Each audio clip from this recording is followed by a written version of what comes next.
പുനരുത്ഥാനത്തെക്കുറിച്ച് മുഴുവൻ തെളിവ് ഞാൻ പറഞ്ഞില്ല. നമ്മുടെ സമയപരിമിതിയാണ് തെളിവുകൾ ചാടിക്കിടന്ന് ഞാൻ മുമ്പിലേക്ക് പോകുന്നത്. ഈ കാര്യം ചോദിച്ചു കഴിഞ്ഞതിന് ശേഷം പൗലോസ് വീണ്ടും തൻ്റെ രണ്ടാമത്തെ ചോദ്യം അവരോട് ചോദിക്കുകയാണ്.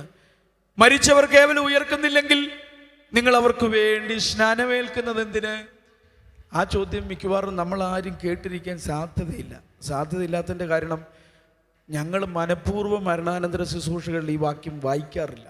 മനഃപൂർവ്വമല്ല, 28 തൊട്ട് 34 വരെ വായിച്ചാൽ അവിടെ അടുത്ത് നിൽക്കുന്ന ഉപദേശിമാർ തോണ്ടും അത് വായിക്കാൻ പാടില്ലാത്തതാണ്.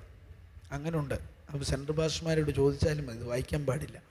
എന്തുകൊണ്ടാണെന്ന് എനിക്കറിയില്ല. ഒരു കാര്യം ഞാൻ മനസ്സിലാക്കിയിട്ടുണ്ട്, ഇത് വായിച്ചാൽ നിങ്ങളിത് കേൾക്കും. ഏത്? മരിച്ചവർ കേവലം ഉയർക്കുന്നില്ലെങ്കിൽ അവർക്ക് വേണ്ടി നിങ്ങൾ സ്നാനമേൽക്കുന്നത് എന്തിന്? ഇപ്പം നിങ്ങളുടെ ഹൃദയത്തിലൊരു ചോദ്യമായില്ലേ, അയ്യോ അപ്പം മരിച്ചവർക്ക് വേണ്ടി സ്നാനമേൽക്കണമായിരുന്നു ഉപദേശി?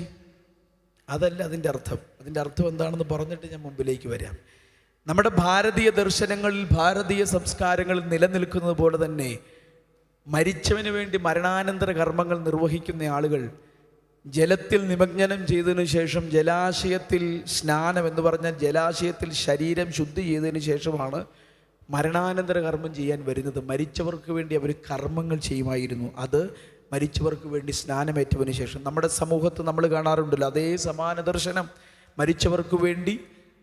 മരിച്ചവർ കേവലം ഉയർക്കുന്നില്ലെങ്കിൽ നിങ്ങൾ അവർക്ക് വേണ്ടി സ്നാനമേൽക്കുന്നത് എന്തിനാ? ഇതാ ചോദ്യത്തിൻ്റെ അർത്ഥം. ഒന്നുകൂടി ഇന്നത്തെ ഭാഷയിൽ അത് പറഞ്ഞാൽ, മരിച്ചവർ ഉയർക്കുന്നില്ലെങ്കിൽ പിന്നെ നിങ്ങൾ എന്തിനാ മരണാനന്തര കർമ്മം ചെയ്യുന്നത്? മരിച്ചവർ ഉയർക്കുന്നില്ലെങ്കിൽ പിന്നെന്തിനാ മരണാനന്തര പ്രാർത്ഥന നടത്തുന്നത്?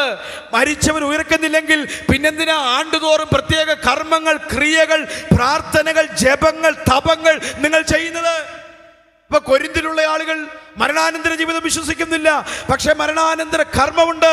പക്ഷെ ഇന്ന് രാത്രി ഈ വിശുദ്ധ ബൈബിൾ ഉയർത്തി ഞങ്ങൾക്ക് പറയാനുള്ളത്, മരണാനന്തരമുള്ള ഒരു കർമ്മവും മനുഷ്യനെ സ്വർഗത്തിൽ കൊണ്ടുപോകുന്നില്ല.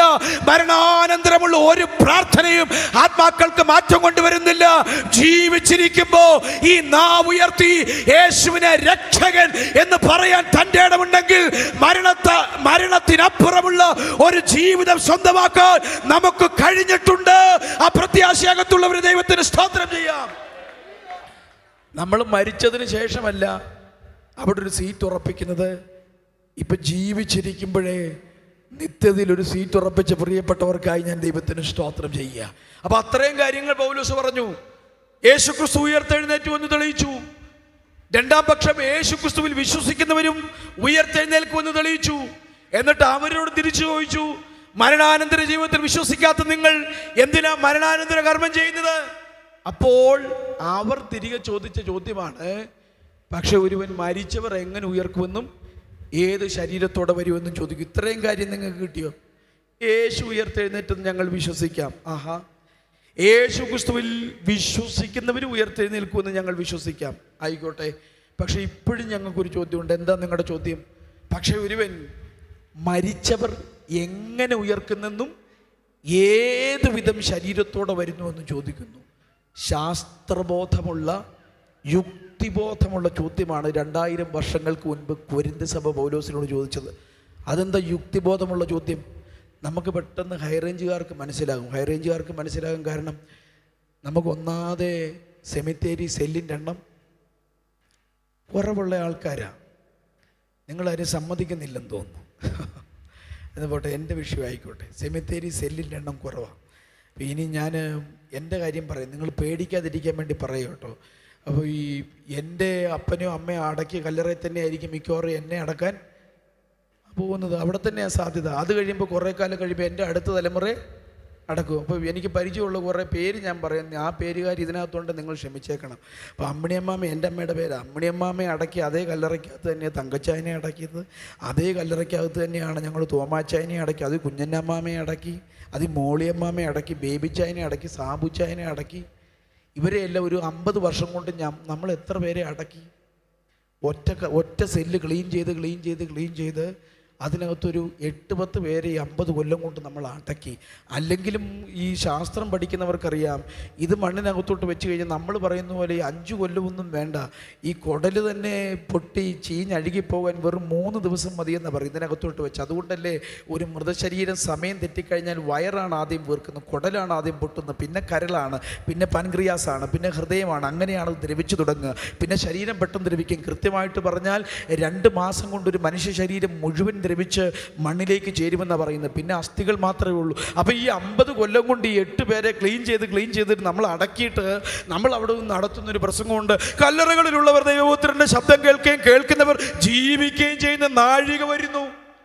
ഇത് കേൾക്കുമ്പം മിക്കവാറും പെന്തക്കോസുകാരല്ലായിരിക്കും കല്ലറ ക്ലീൻ ചെയ്യാൻ പോകുന്നത്. കുറച്ച് പേര് പോകും. നമുക്കതൊരു അകത്തൊരു ധൈര്യമില്ലാഞ്ഞിട്ടാണെന്ന് എനിക്ക് തോന്നുന്നത്. നിങ്ങൾക്ക് ധൈര്യം ഉണ്ടെന്ന് തോന്നുന്നു നിങ്ങളുടെ ഇരിപ്പ് കണ്ടിട്ട്. അപ്പോൾ ഈ കല്ലറ ക്ലീൻ ചെയ്ത് കളഞ്ഞ ആൾ അവിടെ നിന്ന് ചോദിക്കും, ഉപദേശി നമ്മൾ ഈ കഴിഞ്ഞ ഇത്രയും കൊല്ലം ഇത് ക്ലീൻ ചെയ്ത് കളഞ്ഞില്ലേ? ആ ക്ലീൻ ചെയ്ത് കളഞ്ഞു. പിന്നെ ആര് വരുമെന്നാണ് നിങ്ങൾ ഈ പറയുന്നേ? ഈ കല്ലറയ്ക്കകത്തുള്ളത് മുഴുവൻ മണ്ണോട് മണ്ണായി തീർന്നു. ഇത് മുഴുവൻ ക്ലീൻ ചെയ്ത് കളഞ്ഞു. ഇത് 8ാമത്തെ ആളെ അടക്കി, 7 പേരെ അടക്കിയത് മുഴുവൻ വാരിക്കോരി അസ്ഥിക്കുഴി കൊണ്ടിട്ടു. എന്നിട്ട് നമ്മൾ പറയും ഇതിനകത്തുനിന്ന് ഉയർത്തെഴുന്നേൽക്കും. കുരിന്തിലുള്ളവർ ചോദിച്ചു, പൊട്ടത്തരം പറയാതെ ഉപദേശി, ഏത് ശരീരത്തോടെ വരും? ഇതിനകത്ത് ഉയർത്തെഴുന്നേൽക്കാൻ ഒരു ശരീരമില്ലല്ലോ. പിന്നെ നിങ്ങൾ പറയുന്നു മരിച്ചവരുർക്കും. എങ്ങനെ ഉയർക്കും? ഈ ചോദ്യത്തിന് മറുപടിയാണ് താഴേക്ക് നമ്മുടെ വായനാ ഭാഗത്ത് പൗലോസ് ലേഖ വിശദീകരിക്കുന്നത്. ശാസ്ത്രീയമായ ചോദ്യമായതുകൊണ്ട് 3 ശാസ്ത്രത്തിൻ്റെ അകമ്പടിയോടെയാണ് പൗലോസ് ഇതിന് ഉത്തരം പറയുന്നത്. 1 സസ്യശാസ്ത്രത്തിനകത്തുനിന്ന്, 2 ജന്തുശാസ്ത്രത്തിനകത്തുനിന്ന്, 3 ജ്യോതിശാസ്ത്രത്തിനകത്തുനിന്ന്. 3 ശാസ്ത്രത്തിൻ്റെ അകമ്പടിയോടെ മരിച്ചവരുടെ പുനരുത്ഥാനം പൗലോസ് ലേഖ വിശദീകരിക്കുക. പെട്ടെന്ന് കേൾക്കുക. 1, ആദ്യത്തേത് സസ്യശാസ്ത്രത്തിനകത്തുനിന്ന്.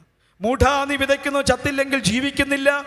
നീ വിതയ്ക്കുന്നത് ഉണ്ടാകുവാനുള്ള ശരീരമല്ല, കോതമ്പിൻ്റെയോ മറ്റു വല്ലതിൻ്റെയോ വെറും മണിയത്ര വിതയ്ക്കുന്നത്. ദൈവമോ തൻ്റെ ഇഷ്ടം പോലെ ഓരോ വിത്തിന് അതതിൻ്റെ ശരീരം കൊടുക്കുന്നു.